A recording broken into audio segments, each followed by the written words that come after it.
शादी से डर। ये कहानी है दो बहनों की, रीना और गोल्डी। रीना पढ़ने में अच्छी नहीं थी, उसके जीवन का एक ही मकसद था। माँ देखो ना, कोई लड़का हो तो मेरी शादी करानी है या नहीं करानी, देख लो वरना मैं ही देख लूंगी कैसा सा भी। अरे बस कर रीना, क्या लगा रखा है शादी शादी। हम लोगों ने कब मना किया कि शादी नहीं करेंगे, लेकिन सही वक्त तो आने दे। दीदी रोज तो पापा लड़का देख ही रहे हैं, अब कोई अच्छा नहीं मिल पा रहा है तो क्या करे, कहीं भी तो नहीं कर सकते ना। अरे चुप कर तू, सारा दिन तो लगी रहती है किताब के बीच, तुझे कैसे पता कि क्या होता है शादी ब्याह। देखो माँ, मुझे किसी परफेक्ट से शादी नहीं करनी। अरे जैसा तैसा कोई भी चल जाएगा, फिर मैं कौन सी हुस्न परी हूँ। अरे शादी करा दे बस। अरे मेरी सारी सहेलियों की हो गई है शादी। माँ पिता से रीना की सारी बात बताती है। देखो जी, अब जितने रिश्ते हैं हाथ में दिखा दो, वो जो फाइनल करे कर दो शादी। क्या करे जब रुकने को तैयार ही नहीं है। सही बोल रही हो, कल को खुद से करके आएगी तो भी दिक्कत हो जाएगी ना। पिता रीना को 2-4 रिश्ते दिखाते हैं और रीना बिना किसी को ठीक से देखे ही ये वाला ठीक है, इसे ओके कर दो। अरे लेकिन बेटा, इसकी माँ बहुत तेज है। अरे पापा ठीक है ना, देख लेंगे फिर कभी। माँ तेज है तो रहने दो, वैसे भी कितनी जीती है आजकल की बुढ़िया, लड़के को मुट्ठी में कर लूंगी, फिर माँ वैसे ही गम में जल्दी मर जाएगी। पास खड़ी गोल्डी को भी बहन की मासूमियत में हंसी आ जाती है। रीना की शादी सौरभ से हो जाती है, जो पूरा का पूरा मम्मा बॉय होता है शादी के बाद। देखो रीना, तुमको हमेशा माँ की बात माननी होगी, वो जो बोले जैसा बोले। हाँ ठीक है ना, लेकिन तुम्हें मेरी बात माननी होगी, मैं जो बोलूं जैसा बोलूं। सौरभ को रीना की बात बिल्कुल भी फनी नहीं लगती। देखो, ये बात बात पर ही हंसा मत करो। ये क्या बोल रही हो कि मैं तुम्हारी सारी बात मानूं? हाँ, कहाँ से आई हो तुम? माँ सही कहती है, तुम मुझे मुट्ठी में रखना चाहती हो, लेकिन मैं ऐसा नहीं हूँ, समझी? सौरभ वहां से चला जाता है। रीना सोचती ही रह जाती है कि वही आखिर हो क्या गया।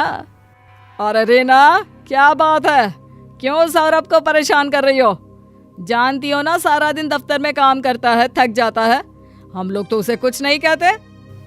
दरअसल सास देख लेती है कि सौरभ वहीं खड़ा है, लेकिन सौरभ के जाने के बाद देख रीना, तू ये ना समझ कि मेरा बेटा मुझे कुछ नहीं बताएगा, वो एक एक बात मुझे बताकर चलता है। और हाँ, ये सारे गहने मुझे दे दे और घर का काम करने लग। रीना रोने लगती है। वो सौरभ को सारी बात बताती है, लेकिन फिर तुम माँ की बुराई कर रही हो? अरे क्यों समझती हो अपने आप को? क्यों बार बार हम लोगों का घर तोड़ने में लगी रहती हो? माँ, अरे माँ जरा कमरे में आओ तो। सास भी पीछे से बेटी की आवाज सुनकर आ जाती है। अब क्या कहा इसने? अभी सबक सिखाती हूँ मैं इसे।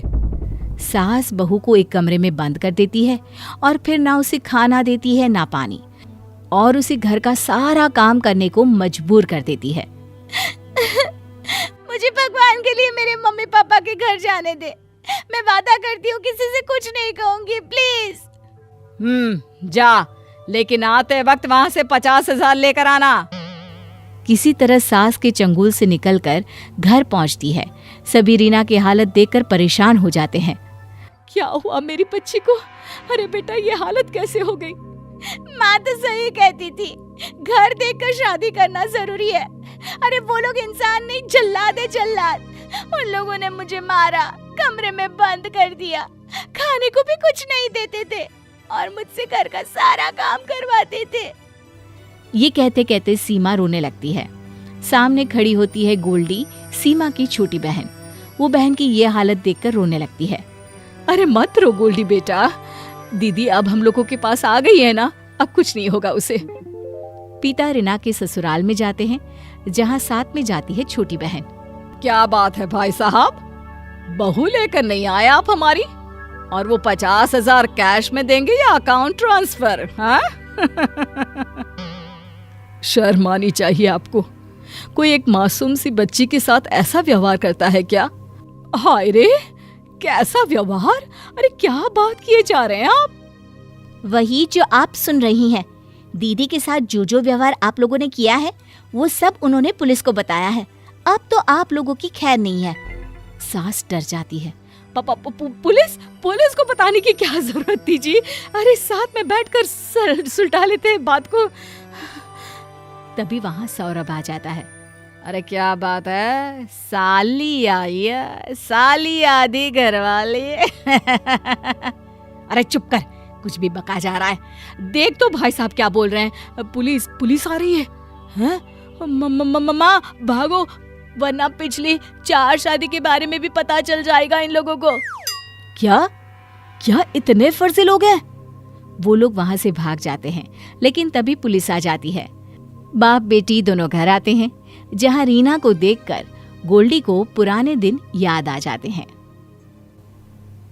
माँ, दीदी कितनी अच्छी थी ना, कितना खुश रहा करती थी। अब तो लगता है जैसे किसी ने उनकी सारी खुशियां ही छीन ली हो। दिन बीतते हैं। एक दिन माँ कहती है, रीना, तेरे लिए एक रिश्ता आया है। लड़का अच्छा है, वो तुझे खुश रखेगा। नहीं माँ, मैं कभी शादी नहीं करूंगी। शादी बहुत ही बुरी चीज होती है। मुझे तो यहीं रहने दे माँ, तू अपने पास। बेटा ऐसा नहीं है। याद कर कैसे तू शादी करने के लिए परेशान रहती थी कि तेरी सारी सहेलियों की शादी हो गई है और मेरी नहीं हुई, है ना बेटा? बेटा सोच कि वो समय फिर से आने वाला है। और नहीं तो क्या, हम लोगों के जीते जी तू सेटल हो जाए, और क्या चाहिए। तभी वहाँ पड़ोस की चाची आ जाती है, जिनका उनके घर से परिवार जैसा रिश्ता था। हाँ, बहुत बड़ी बड़ी बातें कर रही हो। अरे मैंने तो तब भी कहा था, रीना का ससुराल जैसा भी था एडजस्ट करवा देती। अरे जीते जी बेटी को सेटल देखने का शौक है तो जीते जी घर क्यों तुड़वा दिया? रीना चाची की बात सुनकर गुस्सा हो जाती है और वहाँ से चली जाती है। कोई माँ अपनी बेटी का घर तोड़ना नहीं चाहती, वो तो बस बेटी को खुश देखना चाहती है। मैंने भी वही किया।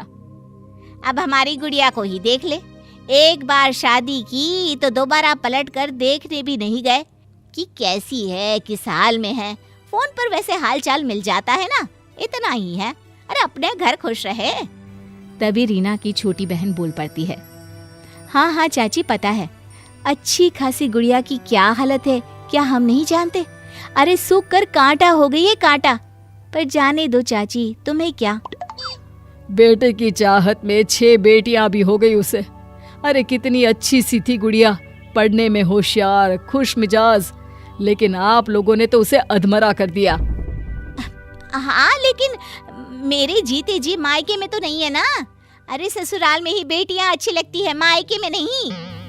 रीना सबकी बात कोने में खड़ी सुन रही होती है।